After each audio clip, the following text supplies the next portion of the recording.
This is really exciting to have so many people come out. We have a fantastic panel, I'm sure, today.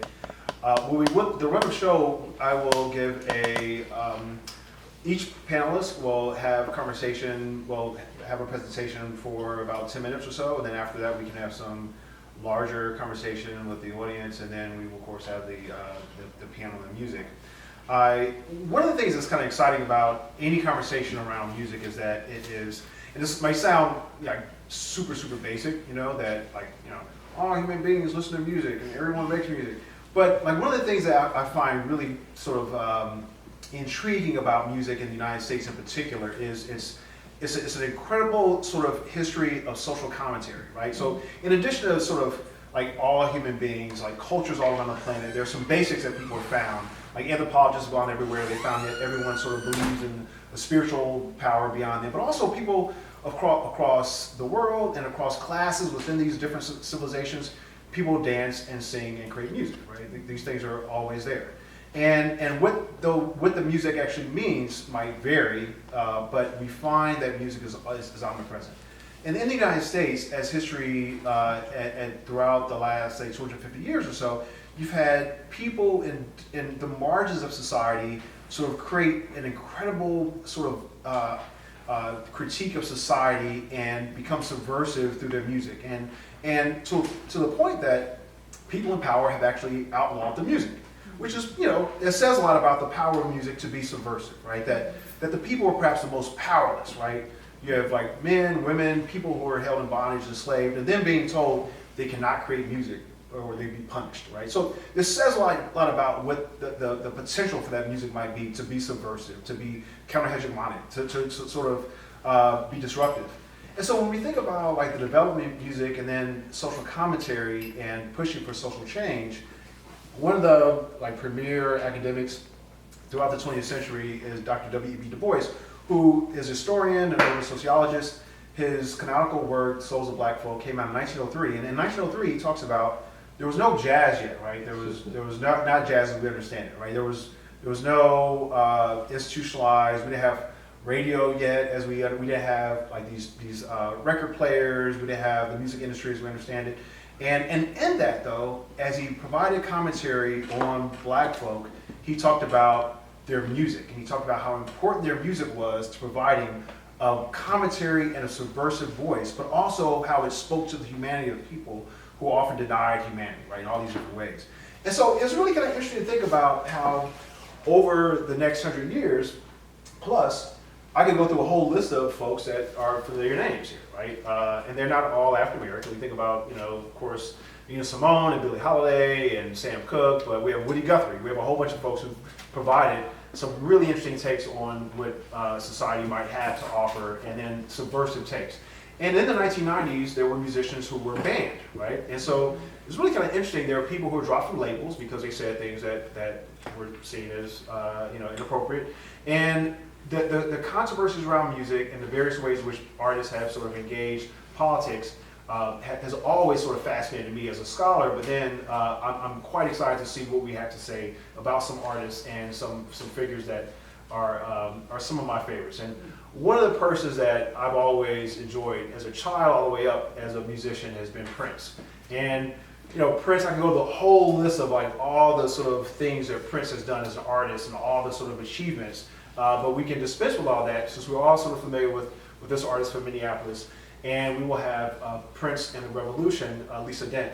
We'll have a conversation around that. Lisa actually went to Morehouse, Howard University. We didn't say this, so we're sort of rival schools in a way, and we have a lot of respect for Howard. I will say some things to make jokes about Howard, but I won't do that because she's our respected panelist right now. She can say things about Morehouse. They have a mold problem. Yes, yes. And but one of the things, Morehouse man right here, you have a Morehouse man making jokes about Howard? No, okay. let me stop. Okay, right. And so, but one of the things that we will hear from Ms. Dent today is a conversation around Prince and the Revolution, and we will actually start with Lisa Dent, who is the Executive Director of the Artspace in New Haven, which is a nonprofit organization centered on contemporary art. And so, of course. Thank you.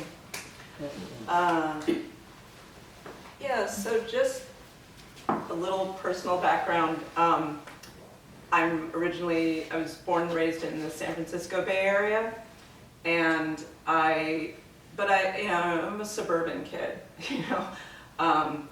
My father is from Virginia, my mother from Washington, D.C. He also went to Howard, and we were the only part of my family in California. And so, I will tell you though, the summers I would see my cousins, it was about the music.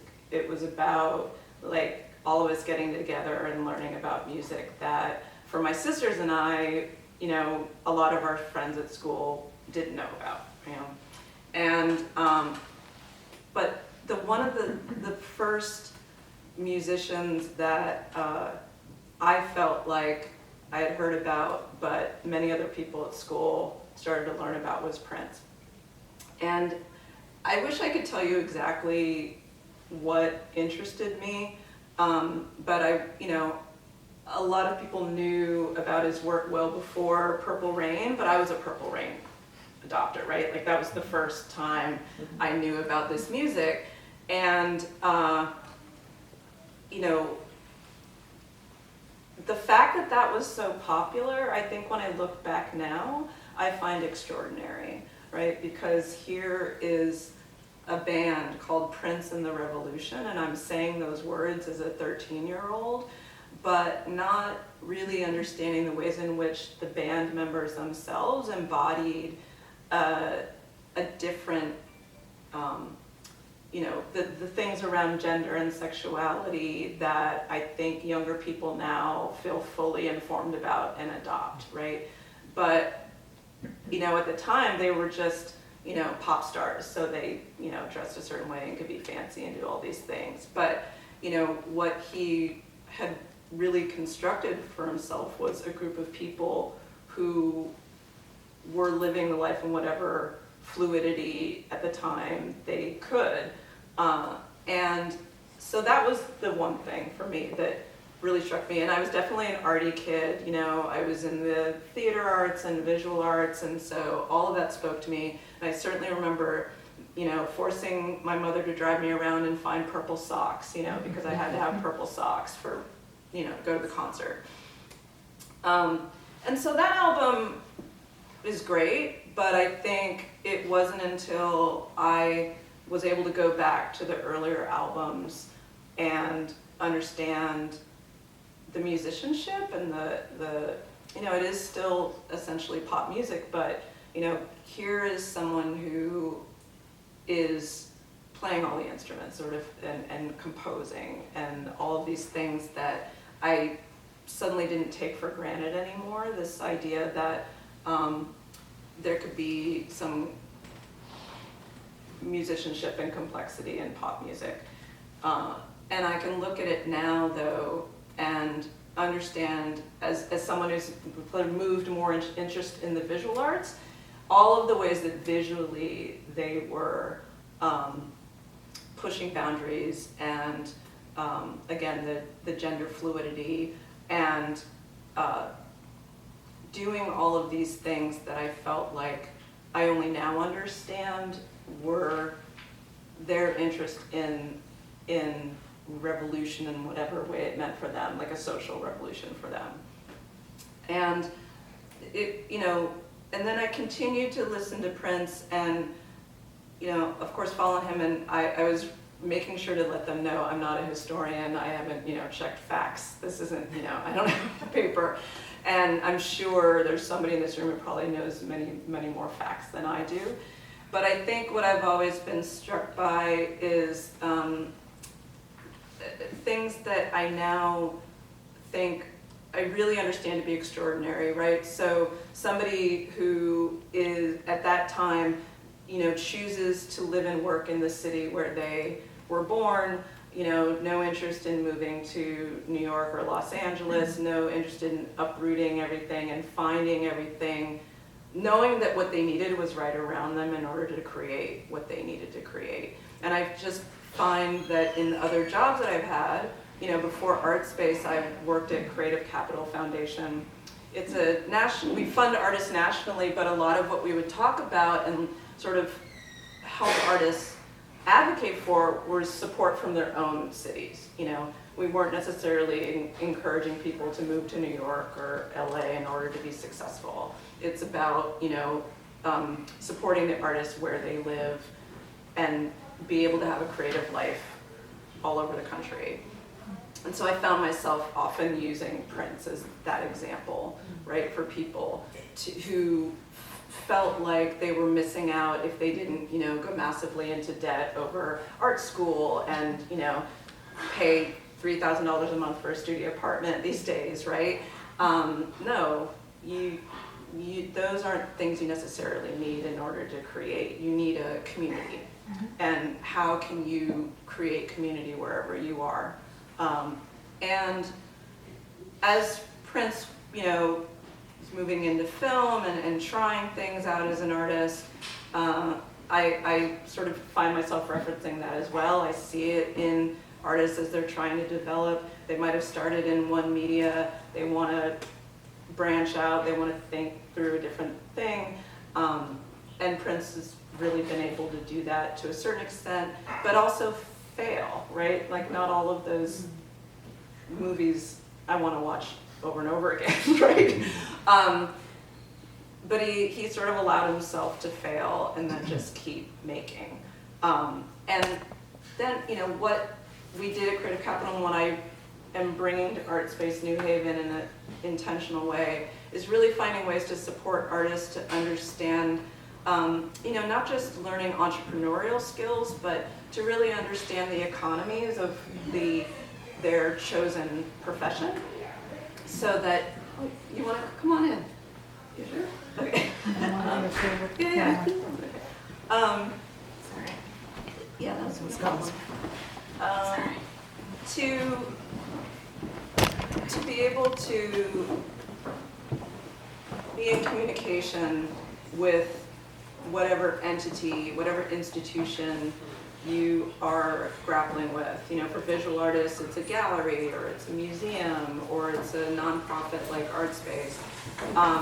And it's not necessarily that I want to say to people, you know, to young artists, oh, you know, you have to be entrepreneurial. I think for me, it's you need to better understand the avenues by which you are going to be making your work.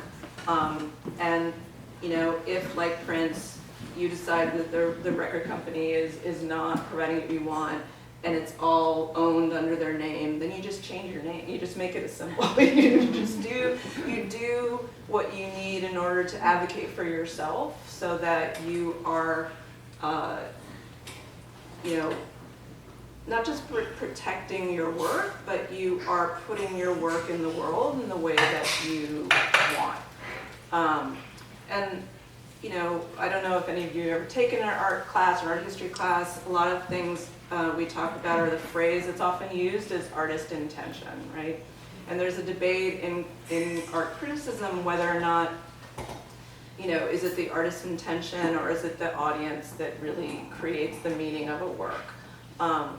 And it's you talk about it all the time in the art world. And I think that what I recognized in Prince was someone who was going to make a lot of decisions. And who knows, maybe his band members hated him after a while. You know, I'm sure they broke up. You know, he was controlling in some way, whatever it is.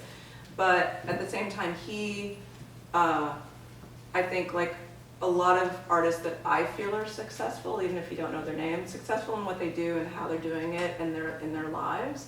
They are really holding to their values and staying the course over years.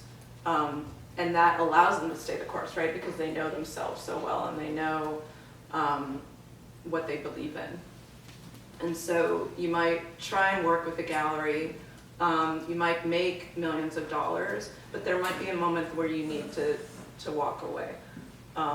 And that the music that he made may have changed somewhat. I always feel like I know it's Prince, I hear Prince. I think you can have a identity or a what should I say, persona or I want to say, I'm a visual artist, so I want to say a mark, a way of mark making that really lets people know that it's you. But you can also experiment. You can also try things. And so a lot of what I notice with visual artists is that they want to experiment, they want to grow. And the gallery, museum, or the collector, or whatever, is saying, well, that doesn't look like you, that, these things are selling, or these things are doing well. You should sort of stay right here. And to, for me, Prince is an example of somebody that just said, I need to do this for my own creative life, and I'm going to find a way to get it out in the world. I think unlike musicians who know performance is part of it, that you are engaging with an audience, I think one of the hardest things for visual artists is that audience part, because so much of what visual artists do in their work, a large majority, they're working alone, or maybe they're in a collective, but they're really not presenting the work until later, and it's a disembodied thing. It's not connected. And so the hardest thing is to try and understand how to be thinking about, for me, social justice, or because so much for me about social justice is social, right? It's the convening, it's the connection, it's the mentorship, and visual artists are often struggling to have that outside of school. Like once you graduate from school, who is your community if you're an individual visual artist? How are you doing that? And so that's why when I say that we're bringing social justice ideas into Artspace, it's not necessarily a viewpoint, although we have added, we just did a strategic plan, we're finishing it up, we have a new mission, vision, values. One of our values is anti-racism, as well as things like empowerment. And but to understand that social justice is simply also about inviting people into our space and be welcoming and create some comfort, but also to help the artists create community. So finding ways to have mixers and social engagement for them, that, and honestly for me, that sometimes feels like the revolutionary part, that it's not necessarily that we want to get rid of the system that exists, museums